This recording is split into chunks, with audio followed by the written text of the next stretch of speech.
রাজধানী ঢাকা পলিটেকনিক ইনস্টিটিউটে ছাত্রদল ও শিবির কর্মীদের মধ্যে সংঘর্ষে অন্তত 10 জন আহত হয়েছে। মঙ্গলবার মধ্যরাতে এই সংঘর্ষের ঘটনা ঘটে।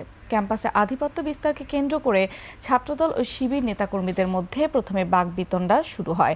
এক পর্যায়ে তা সংঘর্ষে রূপ নেয়। উভয় পক্ষের মধ্যে ধাওয়া পাল্টা ধাওয়া ও হাতাহাতির ঘটনাও ঘটে।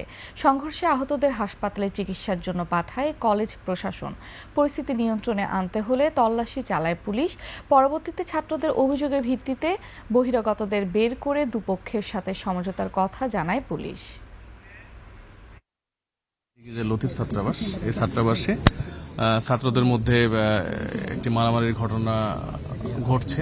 এই সংবাদ শুনে আমি তাৎক্ষণিক আমার অফিসার ইনচার্জ তেজগাঁ শিল্পাঞ্চল থানা, ওনার নেতৃত্বে একটি পুলিশ টিম পাঠাই। প্রাথমিক অবস্থায় হল সুপার মহোদয় বলেছেন 4 জনকে ইনজুর্ড পেয়েছেন, একজন একটু সিভিয়ার, বাকিরা হালকা ইনজুর্ড ছিলেন। পরবর্তীতে এই সংখ্যাটি হয়তো একটু বেড়েছে।